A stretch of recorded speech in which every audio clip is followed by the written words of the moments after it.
Sebenarnya, judul di atas adalah judul yang sangat sederhana sekali. Tetapi, tetap banyak orang yang tidak paham perbedaan secara esensialnya. Kepada yang tidak paham esensialnya inilah video ini saya tujukan.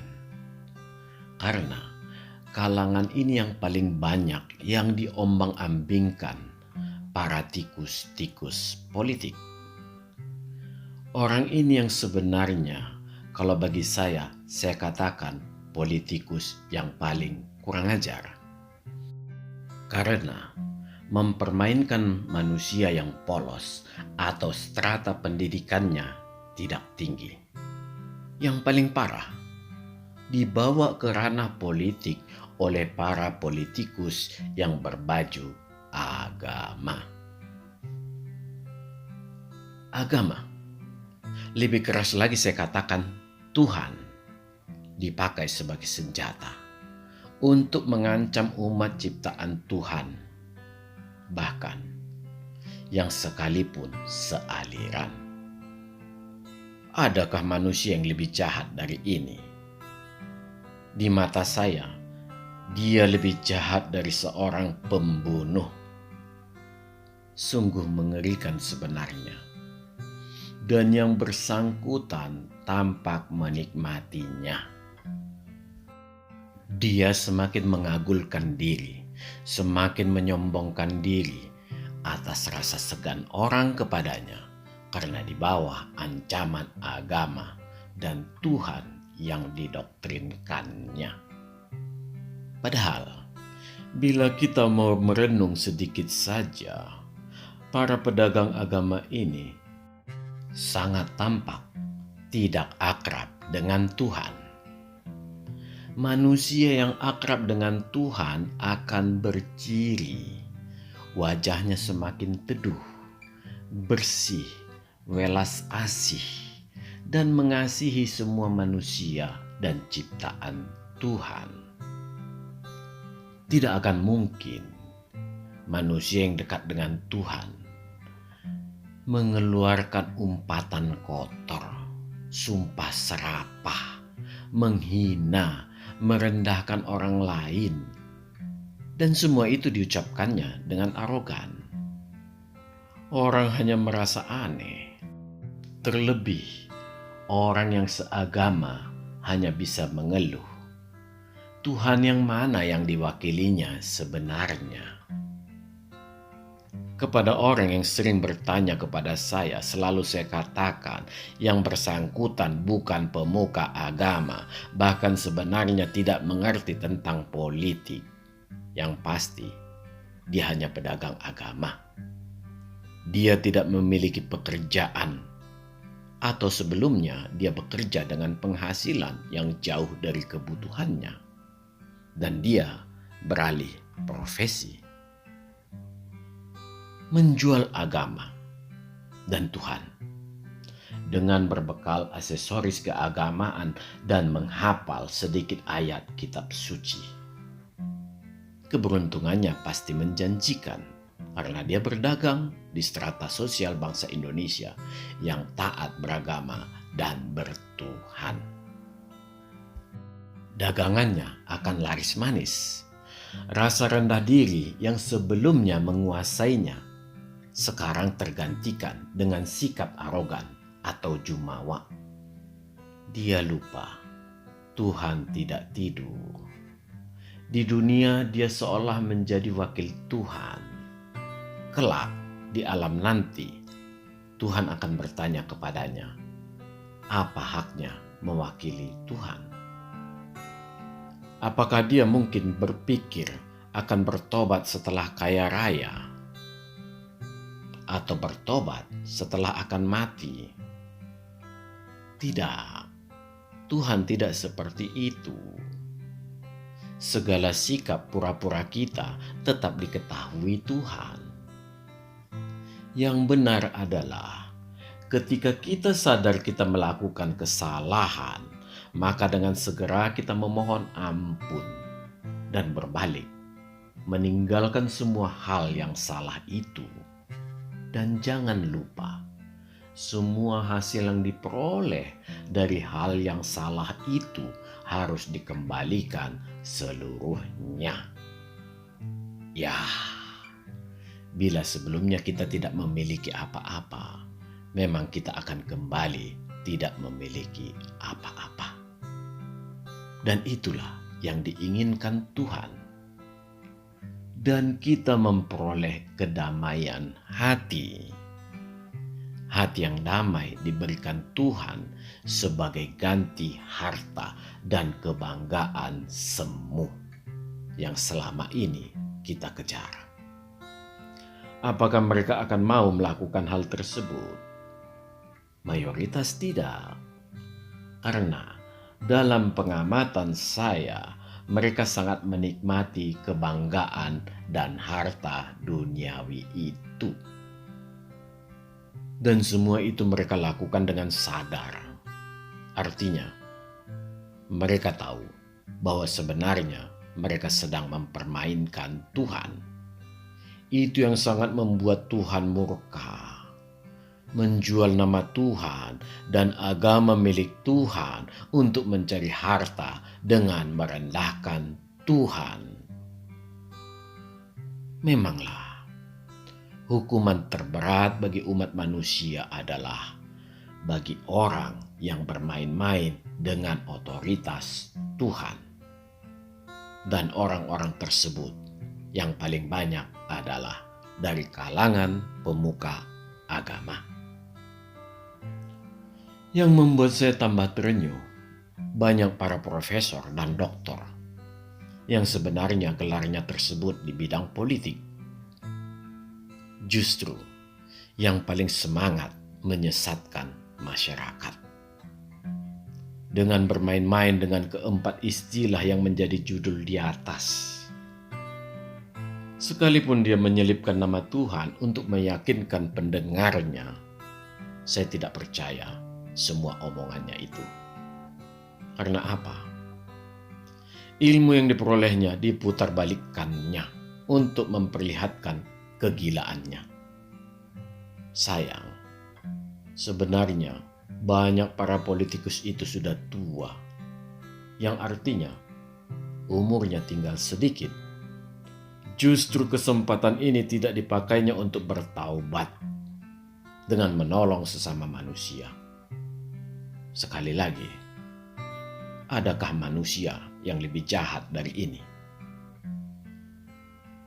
Agama seharusnya dipakai untuk menuntun umat Tuhan, untuk menjalankan segala perintah Tuhan demi menjalani kehidupan di dunia ini dengan damai dan sentosa.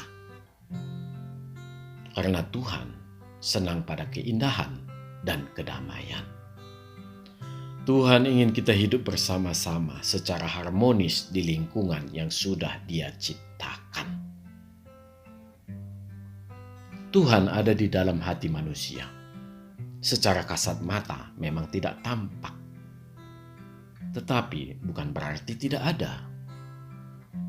Keberadaan Tuhan yang tidak kelihatan inilah yang membuat adanya orang yang tidak mengakui adanya Tuhan.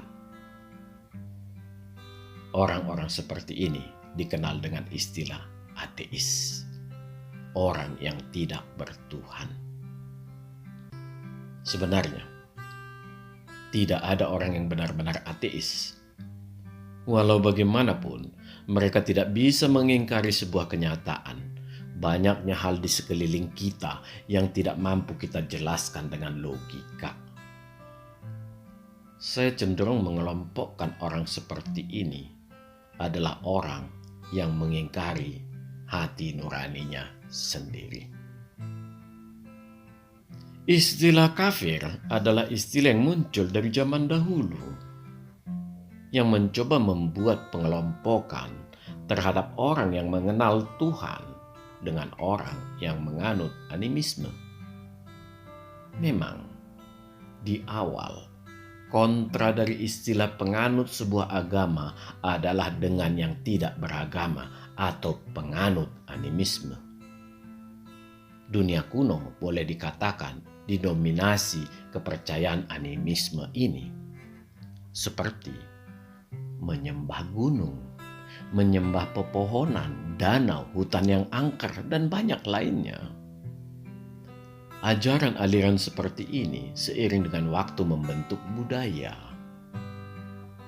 Perkembangan dunia semakin modern, mengenalkan konsep bertuhan. Muncullah istilah kafir di kitab suci untuk membedakan kalangan beragama dan yang tidak.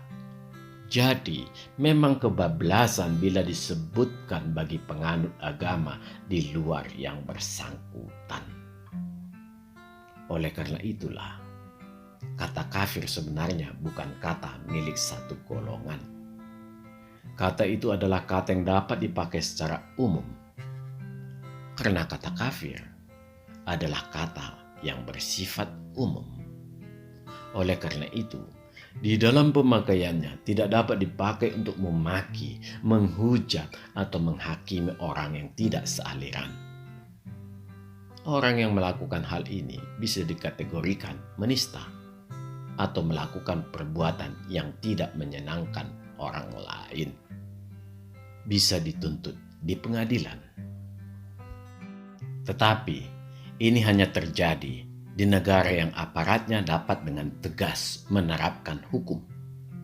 Bukan di negara yang aparatnya justru ikut terlibat mempermainkan hukum. Bukan hal yang mustahil pada periode waktu pada zaman ultramodern ke depan, konsep bertuhan ini akan mengalami pergeseran atau perubahan. Semua ditentukan pada kedalaman konsep bertuhan yang dipahami manusia pada saat ini.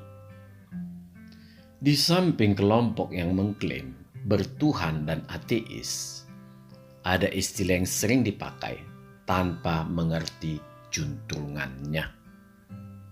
Asal mangat mencap orang lain dengan istilah komunis. Komunis itu tidak ada kaitannya dengan bertuhan atau ateis. Itu sebuah sistem yang timbul berawal dari masyarakat. Adanya kelompok orang yang ingin keadilan bagi sesama manusia, khususnya secara ekonomi.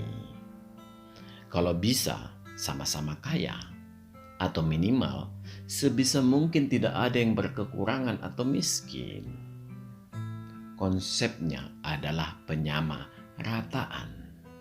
Itulah konsep dasar komunis. Yang mengangkat istilah ini adalah Karl Marx, yang kebetulan adalah seorang yang mengaku ateis.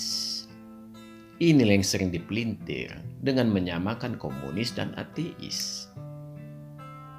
Tapi penyamaan ini hanya ada di negara Indonesia tercinta ini. Sedemikian parah kerusakan negara kita akibat politisi busuk demi mencapai syahwat politiknya dengan membodohi masyarakat yang polos. Ironisnya, yang melakukannya justru banyak dari kalangan cerdik cendekia dan orang-orang yang merasa dirinya pemilik kunci sorga. Kalau mau diteropong dengan seksama, negara komunis lebih tepat dikatakan adalah negara paling kapitalis. Sisi positifnya, seluruh kapital dikuasai negara untuk memajukan rakyatnya. Konsep komunis diangkat oleh beberapa negara menjadi ideologi mereka. Rakyat mereka di zaman sekarang ini dapat bebas bertuhan. Karena harus dipahami bahwa pengenalan manusia pada konsep Tuhan jauh lebih tua dari konsep komunis itu sendiri. Memang dahulu ada negara komunis yang melarang berkembangnya agama. Karena dalam konsep pengamatan mereka, agama adalah drug atau candu yang membuat manusia menjadi tidak produktif. Sekarang ini kebebasan itu sudah ada. Sekalipun demikian, kehidupan beragama tidak diatur oleh negara. Seluruh sendi masyarakat termasuk sumber energi, mineral, mesin industri dan produksi, dan banyak lainnya dikuasai negara. Negara mengontrol hampir seluruh sendi masyarakat dan semua dimaksimalkan untuk mencapai penyamarataan. Kewenangan negara yang sedemikian tinggi ini boleh dikatakan hampir seluruh negara penganut paham komunis ini cenderung tirani. Ada pertanyaan, apakah ada korupsi di negara komunis? Tetap ada, tetapi lebih banyak diselesaikan dengan tegas. Kalau perlu, dengan membenamkan biji melinjo di antara matanya atau di batok kepalanya. Tidak seperti di Indonesia, masih bisa dadah-dadah, walau sudah pakai rompi oranye. Ya, karena hanya dengan 1-3 tahun sudah keluar bui, karena kebanyakan remisi. Ya, dunia memandang Indonesia sebagai surga koruptor.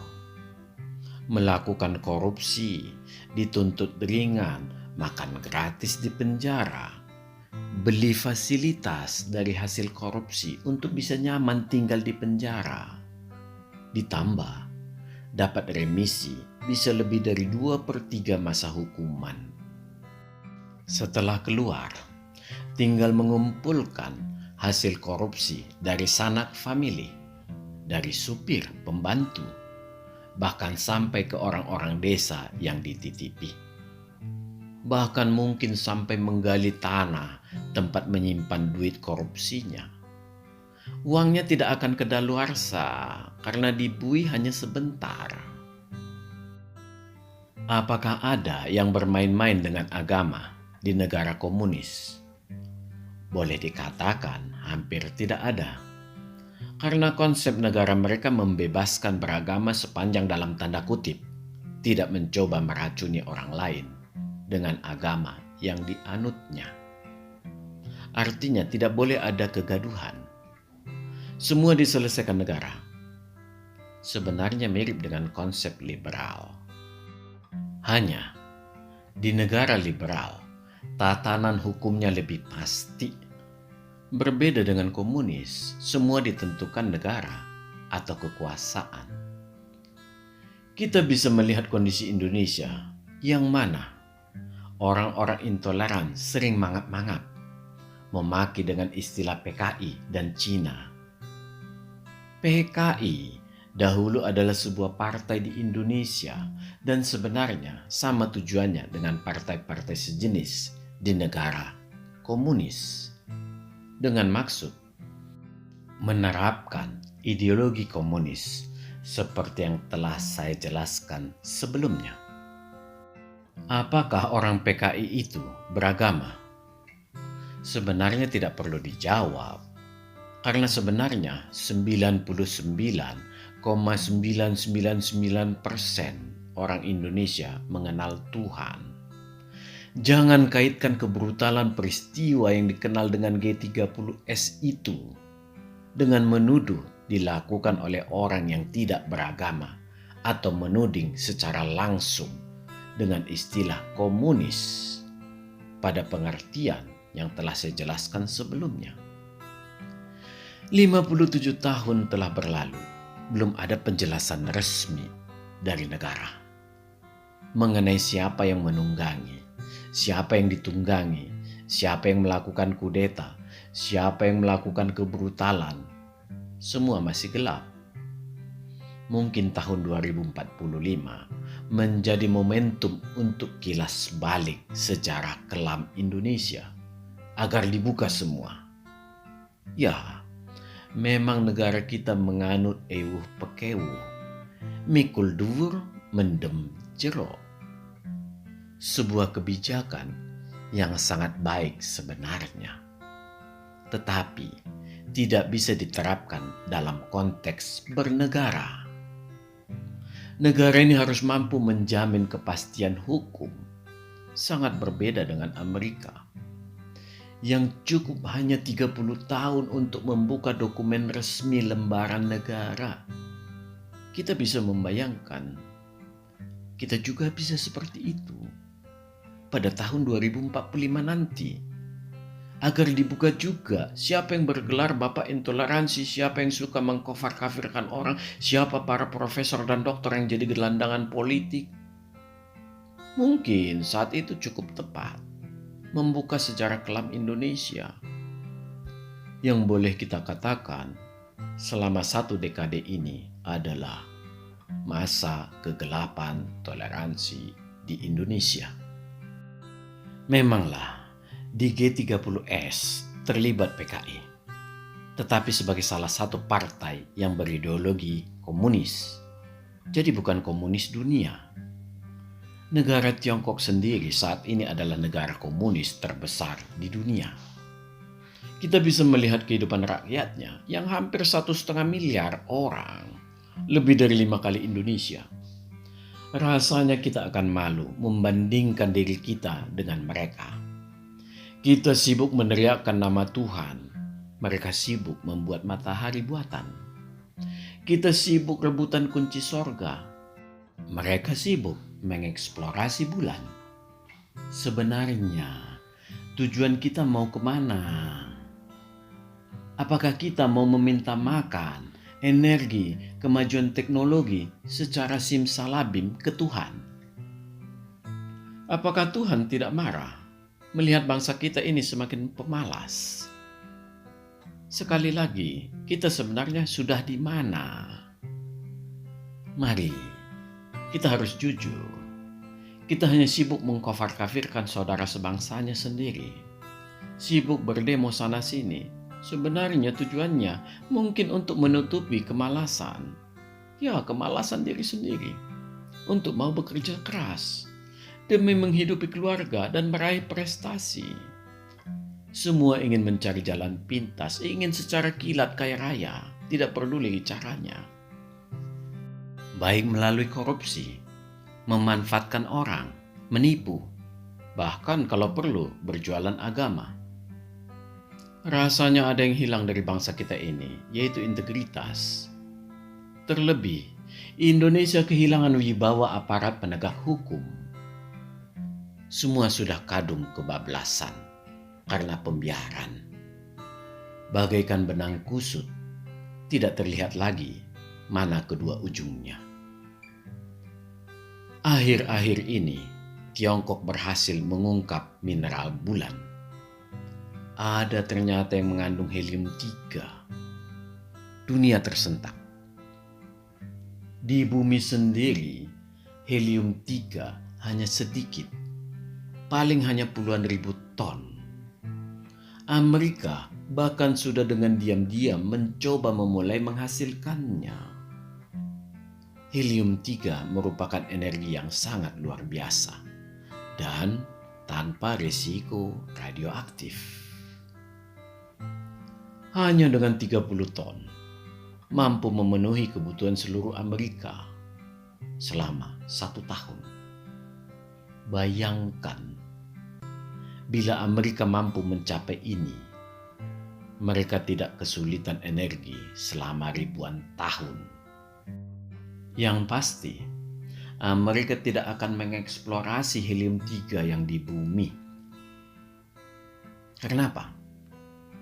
Karena ilmu pengetahuan dan teknologi itu sangat mahal. Tentunya mereka tidak ingin negara lain hanya copy dan paste. Mereka bisa mengambil yang ada di bulan. Dengan cukup 1 kali luncuran pesawat luar angkasa, maka kebutuhan energi Amerika dalam setahun akan tertutupi. Dengan cara itu, Amerika akan menghemat sebesar 800 triliun per tahun. Karena pengambilan dan pengolahan helium-3 hanya 20% dari biaya energi Amerika. Apakah kita hanya menonton Amerika mengambil kesempatan itu semua? Negara yang sering kita maki tanpa rasa malu, yaitu Tiongkok. Mereka tidak tanggung-tanggung. Misi mereka mengarah ke jutaan ton yang tersedia di bulan. Saya sering merasa sedih melihat negara kita ini begitu rusak sekarang, hanya karena segelintir orang. Tetapi keberadaan yang segelintir ini meracuni pemikiran anak bangsa. Seandainya mungkin, para pemuka agama yang sejuk segera muncul agar menyatukan Indonesia kembali seperti dahulu. Rakyat yang begitu bangga pada lagu kebangsaan, pada merah putih, pada budaya. Agar bersatu padu untuk bersama-sama membangun negeri. Mungkinkah mimpi saya ini menjadi kenyataan? Salam, majulah Indonesia.